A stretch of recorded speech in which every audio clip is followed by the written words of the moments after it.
مجھے یاد ہے جب میں چھوٹی سی تھی تو ماں بیٹے کے نہ ہونے کا دکھ محسوس کرتی تھی۔ وہ دعا کرتی کہ یا اللہ مجھے ایک بیٹا دے دے جو بڑا ہو کر بڑھاپے کا سہارا بنے اور ہماری غربت دور کرنے کا وسیلہ ہو۔ ماں کو ڈر تھا کہ کسی دن میرا شوہر بیٹے سے محرومی کا بہانہ کر کے سوتن نہ لے آئے۔ ابا کب کے دوسری شادی کر چکے ہوتے اگر غربت آڑے نہ آ جاتی۔ بھلا کھیتوں میں مزدوری کرنے والا ایک محنت کش کیسے دو بیویاں رکھ سکتا ہے؟ مگر گاؤں والے بھی عجیب ہوتے ہیں، یہاں باتیں بنانے والوں کے منہ پر کوئی ہاتھ نہیں رکھ سکتا اور نہ اکسانے والوں کی کمی تھی۔ پھر دادی کو بھی چین نہ تھا، کہتی ارے صادق کس بات کا انتظار ہے، تیری تیسری لڑکی بھی آپریشن سے ہوئی ہے، لیڈی ڈاکٹر نے بتایا ہے کہ اب مزید اولاد کی امید نہ رکھنا، یہ بانجھ ہو چکی ہے۔ آئے دن جب پھوپھیاں ملنے آتی تو وہ بھی یہی بات لے کر بیٹھ جاتی، صادق بھائی اس سے پہلے کہ بڑھاپا آ لے تم دوسری شادی کر لو، اللہ کے حکم سے بیٹے کی خوشی ضرور دیکھو گے، اب مزید وقت ضائع مت کرو۔ ماں جب ان لوگوں کی باتیں سنتی تو ان کا رنگ اڑ جاتا اور سوتن کا خوف پیشانی پر پسینے کی صورت ٹپکنے لگتا۔ تبھی وہ ہر نماز کے بعد اللہ تعالیٰ سے رو رو کر دعائیں مانگنے لگتی۔ کہتے ہیں کہ اللہ کے گھر دیر ہے اندھیر نہیں، جب کوئی بندہ اس کی رحمت پر کامل یقین کے ساتھ مراد مانگتا ہے اسے مل جاتی ہے اور انہونی ہو جاتی ہے۔ میری ماں بھی شاید اب ایسے بندوں میں شامل ہو گئی تھی، تبھی یہ معجزہ ہو گیا۔ ہمارے گاؤں میں ایک مزار تھا، کبھی کبھار ماں وہاں بھی جا کر دعا مانگ آتی تھی۔ ایک دن وہ آنکھیں بند کر کے اور جھولی اٹھا کر بلند آواز سے مزار پر کھڑی دعا مانگ رہی تھی۔ وہ رو بھی رہی تھی اور بیٹے کے لیے اللہ پاک سے دعا بھی مانگ رہی تھی کہ اسی بے خودی کے عالم میں کسی کی آواز ان کے کانوں میں پڑی، بہن جی میری بات سنو۔ ماں نے آنکھیں کھول کر دیکھا تو ایک شخص بازو میں بچہ اٹھائے قریب کھڑا انہیں پکار رہا تھا۔ جی بھائی کہو کیا بات کہنی ہے؟ ماں اپنے آنسو صاف کر کے اس آدمی سے مخاطب ہو کر بولی تھی، میں ایک غریب آدمی ہوں اور اس بچے کا باپ ہوں، اس کی ماں مر گئی ہے اور میں اسے نہیں پال سکتا، کیا تم اسے پالنا چاہو گی؟ ماں کچھ دیر تو اس بچے کی طرف دیکھتی رہی اور پھر بولی، یہ لڑکا ہے یا لڑکی؟ یہ لڑکا ہے، تم اسے اپنا بیٹا بنا لو، اللہ تمہیں اس کا اجر دے گا، یہ بڑا ہو کر تمہارے کام آئے گا۔ کیا تمہارے گھر میں کوئی عورت نہیں جو اسے پال سکے؟ امی نے پوچھا۔ نہیں بہن، بیوی فوت ہو گئی ہے، میرے پاس اتنے وسائل نہیں ہیں کہ دوسری شادی کروں اور گھر میں کوئی ان بچوں کو پالنے کے لیے تیار نہیں ہے، میرے پہلے بھی 5 لڑکے ہیں، ان کو بن ماں کے پال رہا ہوں، اسے کیسے پالوں گا؟ ٹھیک ہے بھائی میرے ساتھ گھر چلو اور میرے خاوند سے بات کر لو، اگر وہ اجازت دے دے تو میں خوشی سے اسے پالوں گی اور سمجھوں گی اللہ نے مجھے بیٹا دے دیا ہے۔ میری ماں نے خوشی سے کہا۔ وہ شخص جس کا نام ظہور تھا ماں کے ہمراہ چلا آیا۔ ابا اسی وقت کھیتوں سے روٹی کھانے گھر آئے تھے اور اماں کے لوٹ کر آنے کا انتظار کر رہے تھے۔ ماں نے دروازے سے اندر آتے ہی کہا، بختاور کے ابا ذرا ادھر تو آؤ۔ کیا بات ہے؟ میں پہلے ہی تھکا ہوا ہوں، آج کام بہت تھا، اب بہت بھوک لگی ہے، جلدی کھانا دے بس۔ تم آؤ تو صحیح، باہر ایک بندہ کھڑا ہے، تم سے ملنا چاہتا ہے۔ بادل نہ خواستہ والد نے پاؤں میں جوتا ڈالا اور ناگواری سے اٹھ کر دروازے کی جانب گئے۔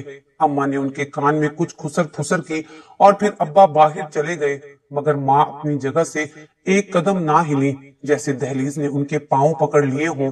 ماں کی آنکھیں اور کان اب دروازے کی طرف لگے ہوئے تھے، مجھے لگا جیسے ان کی سانس اٹک گئی ہو۔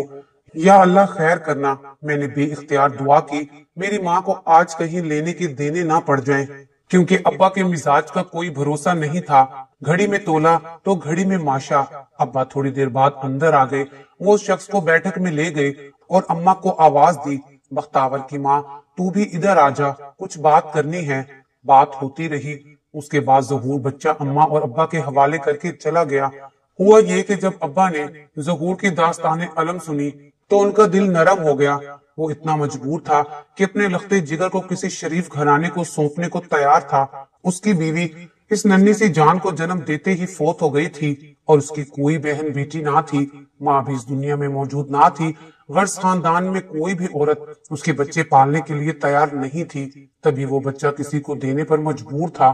ظہور ساتھ والے گاؤں کا رہائشی تھا، تاہم والد سے اس کی واقفیت نکل آئی اس کا باپ ہمارے دادا کا دوست نکلا اور ایک بار جب دادا پر کیس بن گیا تھا تو ظہور نے اپنی بھینس فروخت کر کے رقم انہیں دی تھی تاکہ وہ بیٹے کے اس مقدمے سے جان چھڑوا سکے۔ ابا نے ظہور کے سامنے دو شرائط رکھی۔ اول، وہ اسٹامپ پیپر پر لکھ کر دے گا کہ اس بچے کو وہ ہمیشہ کے لیے ان کی ملکیت میں دے رہا ہے اور دوبارہ وارث ہونے کا دعویٰ نہیں کرے گا، اور دوم یہ کہ اپنے بچے سے ضرور ملے گا مگر کبھی اس پر یہ راز فاش نہیں کرے گا کہ وہ اس کا باپ ہے۔ ظہور نے دونوں شرائط منظور کر لی۔ دونوں میں معاہدہ طے پا گیا۔ وہ آدمی بچہ دے کر چلا گیا۔ ماں ننھے منھے بچے کو پا کر بہت خوش تھی۔ ماں باپ نے اس بچے کا نام تو بشیر رکھا مگر اسے پیار سے ساول کہہ کر پکارتے تھے۔ اب ماں جو محرومیوں کی کھائی میں گر گئی تھی دوبارہ زندگی کی طرف لوٹ آئیں۔ انہیں ساول کیا ملا، جیسے دنیا جہان کی خوشیاں مل گئیں۔ تاہم ابا کو کچھ اندیشوں نے گھیرا تھا۔ ان کا خیال تھا کہ اس بچے کو اس کے حقیقی باپ سے دور رکھنا چاہیے تاکہ کبھی ظہور کی شفقت جوش میں نہ آ جائے۔ میرے والد کا کہنا تھا کہ جب ساول بڑا ہوگا تو ضرور گاؤں والے اسے یہ بتا دیں گے کہ وہ ان کا سکا بیٹا نہیں ہے۔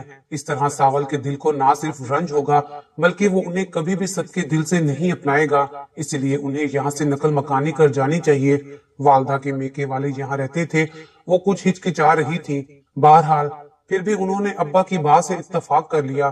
ہمارے چچا شہر میں رہتے تھے۔ وہ کئی سال پہلے بے روزگاری سے تنگ آ کر گاؤں سے کمانے کی خاطر شہر چلے گئے تھے۔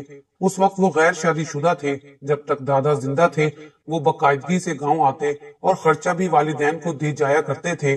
والد کی وفات کے بعد انہوں نے گاؤں آنا بند کر دیا اور شہر میں کسی لڑکی سے شادی کر کے وہاں کے ہو گئے۔ کبھی کبھار ان کا خط آ جاتا یا پھر گاؤں کا کوئی آدمی آتا تو اس کے ہاتھ پیغام بھجوا دیتے۔ اب تک ان کے 4 بچے ہو چکے تھے اور چاروں بیٹیاں تھیں۔ انہوں نے ہم سے ناطا ختم کر دیا تھا کہ ان کی شہری بیوی کبھی ہم لوگوں سے ملنے گاؤں آئی اور نہ ہی ہم نے چچا کی بیٹیوں کو دیکھا تھا۔ جب والد صاحب نے گاؤں چھوڑنے کا فیصلہ کیا تو خیال آیا کیوں نہ شہر میں قسمت آزمائی کی جائے، کیونکہ بڑا بھائی مدتوں سے وہاں آباد تھا۔ اگر رابطہ نہیں رکھا تو کیا ہوا، تھے تو بھائی، ان سے خون کا رشتہ تھا۔ غرض جو پتہ والد کے پاس محفوظ تھا وہ اس پتے پر گئے اور ان کا گھر تلاش کیا۔ گھر تو مل گیا لیکن ساتھ افسوسناک خبر سننے کو ملی کہ چچا کو فوت ہوئے 4 برس بیت گئے ہیں۔ والد نے ان کی بیوی کو بتایا کہ میں ان کا چھوٹا بھائی ہوں، افسوس کہ میرا بھائی اس دنیا سے گزر گیا اور آپ نے مجھے اطلاع بھی نہ دی۔ وہ بولی کیسے اطلاع دیتی، میرے پاس آپ کا پتہ نہیں تھا۔ بہرحال اس عورت نے خوشی کا اظہار کیا کہ چلو کوئی تو ان کے گھر سے ہماری خبر لینے کے لیے آیا ہے۔ وہ کہنے لگی بھائی صاحب یہ اچھا ہوا آپ آ گئے، آپ کی 4 بھتیجیاں ہیں جو ابھی بہت چھوٹی ہیں اور میں انہیں نہیں پال سکتی۔ صرف یہی گھر ہے جو آپ کے بھائی کی ملکیت ہے اور سر چھپانے کا یہ چھوٹا سا ٹھکانہ انہوں نے سالوں محنت کر کے بنایا تھا۔ میں چاہتی ہوں کہ آپ اپنی بھتیجوں کے سر پر ہاتھ رکھ لیں اور ان کی سرپرستی اور پرورش کا ذمہ لے لیں۔ بیٹیوں کی بڑی ذمہ داری ہوتی ہے، آج یہ چھوٹی ہیں کل بڑی ہو جائیں گی، انہیں پڑھانا لکھانا اور پھر ان کی شادی کے مراحل ہیں، میں کیوں کر تنہا یہ فرائض ادا کر سکوں گی۔ والد نے بتایا کہ وہ یہاں اپنے اہل و عیال کے ساتھ آئے ہیں، عارضی طور پر ایک دوست کے گھر قیام کیا ہوا ہے، ابھی کام تلاش کرنا ہے اور رہنے کا ٹھکانہ بھی درکار ہے۔ وہ عورت بولی رہنے کا ٹھکانہ تو موجود ہے، یہ آپ کے بھائی کا گھر ہے، یہاں بیوی اور بچیوں کو لے آئیں اور ہمارے ساتھ رہیں، میری بچیوں کو بھی آپ کی ضرورت ہے۔ والد جہاں افسردہ تھے وہاں بیوہ بھابھی کی ڈھارس سے امید کی کرن نظر آئی۔ ہمارے چچا کا گھر انڈسٹریل ایریا میں تھا، یہاں روزگار کی سبیل نظر آ رہی تھی۔ ابا نے آ کر اماں سے کہا کہ سامان باندھو، ہم اشرف کے گھر میں رہیں گے، میری اس کی بیوی سے بات ہو گئی ہے، وہ ہمیں رکھنے پر راضی ہے۔ اشرف کی وفات کو 4 سال ہو چکے ہیں، وہ اپنی بچیوں کی ہمراہ اکیلی ہے، کوئی ان کی کفالت کرنے والا نہیں ہے، لیکن ہم ان کی بچیوں کا خرچہ کیسے اٹھا سکتے ہیں، ابھی تو بے روزگار ہو، اگر روزگار مل بھی گیا تو اتنے لوگوں کا خرچہ کیسے برداشت کرو گے؟ اللہ مالک ہے نیک بخت، وہی روزی دینے والا ہے، وہی ضروریات پوری کرنے والا ہے۔ فی الحال ہمیں رہائش مل رہی ہے، آگے کیا ہوگا یہ بس میرے مالک کو پتا۔ یہ بات بھی سچ تھی کہ ہم زیادہ دن کسی غیر کے گھر قیام نہیں کر سکتے تھے، جو تھوڑی سی رقم گاؤں سے لائے تھے وہ ختم ہونے والی تھی اور ابھی روزگار بھی ڈھونڈنا تھا۔ اللہ کا نام لے کر ہمارے والدین ہمیں لے کر چچا کے مکان میں آ گئے۔ کچھ دن چچی نے ہمارے ساتھ خاموشی سے گزارا کیا۔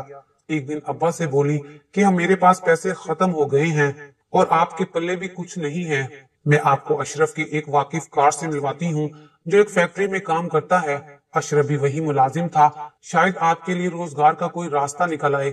چچی نے ابا کو قادر نامی ایک آدمی سے ملوایا جو ان کو فیکٹری لے گیا اور مینیجر سے بات کروائی۔ یوں وہاں میرے والد کو معمولی ملازمت پر رکھ لیا گیا۔ دال روٹی کا کچھ آسرا ہو گیا، مگر اتنی آمدن نہیں تھی کہ وہ 11 لوگوں کا پیٹ پال سکتے۔ والد نے اس معمولی تنخواہ کو بھی غنیمت جانا اور کام پر جانے لگے۔ جب ابا کام پر جاتے تو ایک بڑی عمر کا آدمی اکثر ہمارے گھر آتا اور چچی اسے لے کر اپنے کمرے میں چلی جاتی اور دروازہ بند کر لیتی۔ کچھ دیر بعد وہ آدمی واپس چلا جاتا۔ امی کو ان پر شک ہو گیا تھا کہ اس گھر میں کچھ تو غلط ہو رہا ہے۔ ایک دن امی نے پوچھا تو کہنے لگی، میرا کزن ہے، یہی پاس میں کام کرتا ہے، اس لیے ملنے آ جاتا ہے۔ ابھی 1 ماہ ہی گزرا تھا کہ چچی نے کہا کہ ایسے روکھی سوکھی میں گزارا نہیں ہوگا، میں بھی اپنے بچوں کے لیے کچھ ہاتھ پیر ہلانا چاہتی ہوں جو یہاں رہ کر ممکن نہیں، لہٰذا میں میکے چلی جاتی ہوں۔ وہاں مجھے ملازمت مل رہی ہے، لیکن مسئلہ یہ ہے کہ میں وہاں پر لڑکیوں کو ساتھ نہیں لے جا سکتی۔ یہ آپ کے پاس رہیں گی، یہ اپنے باپ کے گھر سنبھال سکتی ہیں، کسی اور کے گھر نہیں۔ ہاں، میں ہر ماہ آ کر کچھ رقم ان کے خرچے کے واسطے دے جایا کروں گی اور ان سے مل کر بھی جایا کروں گی۔ اماں ابا انہیں کیسے روک سکتے تھے، وہ اپنی مرضی کی مالک تھیں۔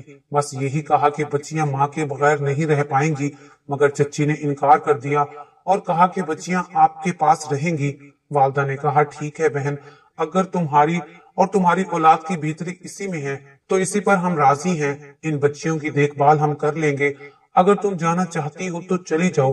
چچی نے اپنے اسی کزن کو بلایا اور اس کے ساتھ چلی گئیں۔ میری اماں ابا تو یہی سمجھتے تھے کہ بڑے بھائی کی بیوہ اس وجہ سے جا رہی ہے کہ کچھ معاشی حالات میں بہتری آئے اور ان کے بچوں کو سہولت ملے گی۔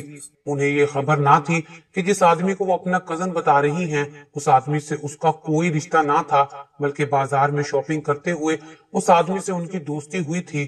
اب وہ اس آدمی سے شادی کرنا چاہتی تھی، مگر وہ آدمی بیٹیوں کے ساتھ شادی کرنے پر آمادہ نہیں ہو رہا تھا اور اسی وجہ سے بچیوں کو ہمارے پاس چھوڑ گئی تھی تاکہ 4 بیٹیوں سے آزاد ہو جائے اور اس شخص سے شادی کر سکے۔ پھر چچی نے اس آدمی سے جس کا نام راہیل تھا اس سے دوسری شادی کر لی اور اس کے ساتھ رہنے لگی۔ شروع میں یہ بات ہم سے چھپائی تاکہ ان کی بچیوں کو پتہ نہ چلے، مگر ایک محلے کے آدمی نے ابا کو سب بتا دیا کہ تمہاری بھابھی نے دوسری شادی کر لی ہے۔ وہ راہیل اور ہماری چچی کے قصے کو پہلے سے جانتا تھا۔ اس نے کچھ اور باتیں بھی میرے والد کو بتائیں کہ یہ عورت ٹھیک نہیں ہے، ہمیں تو شک ہے کہ آپ کے بھائی فوت نہیں ہوئے تھے بلکہ ایک سازش کے تحت انہیں مارا گیا تھا۔ جب ابا نے ان باتوں کا تذکرہ چچی سے کیا اور اپنے بھائی کی موت کا سبب دریافت کیا تو چچی کو بہت برا لگا، وہ روٹھ کر چلی گئیں اور ایسی ناراض ہوئی کہ پلٹ کر نہ آئیں۔ چچی نے اب جس آدمی سے شادی کی تھی وہ آدمی بہت امیر تھا، مارکیٹ میں اس کی بہت سی دکانیں تھیں، اسی لیے چچی کو اپنے مکان کی فکر نہیں تھی۔ وہ تو اپنا مکان اور بچیوں کو چھوڑ کر اپنے دوسرے شوہر کے ساتھ عیش کر رہی تھی۔ ادھر ابا کے کندھوں پر اپنی اولاد کے ساتھ ساتھ 4 بھتیجوں کی بھی ذمہ داری آ پڑی تھی۔ وہ بیچارے ہم سب کا خرچہ اٹھانے کے لیے 2 شفٹوں میں کام کرتے تھے، پھر بھی خرچہ پورا نہیں ہوتا تھا۔ کہاں تک انسان اتنی سخت محنت و مشقت کر سکتا ہے؟ نتیجہ یہ ہوا کہ میرا باپ بیچارہ 3 سال میں ہی بیمار پڑ گیا۔ میں سب سے بڑی اور زیادہ سمجھدار تھی۔ ایک دن تنگ آ کر اماں سے بولی، میں بعد میں پرائیویٹ طور پر امتحان دے لوں گی اور اب میری دونوں بہنوں کو بھی اسکول سے نکال لیں، ہم سب مل کر آس پاس کی بڑی بڑی کوٹھیوں پر کام کریں گی، اس طرح گھر کا خرچہ نکل آئے گا۔ ماں پہلے تو میری تجویز سن کر پریشان ہو گئی، پھر غور کیا تو بات سمجھ میں آ گئی کہ اس کے سوا کوئی اور چارہ نہیں ہے۔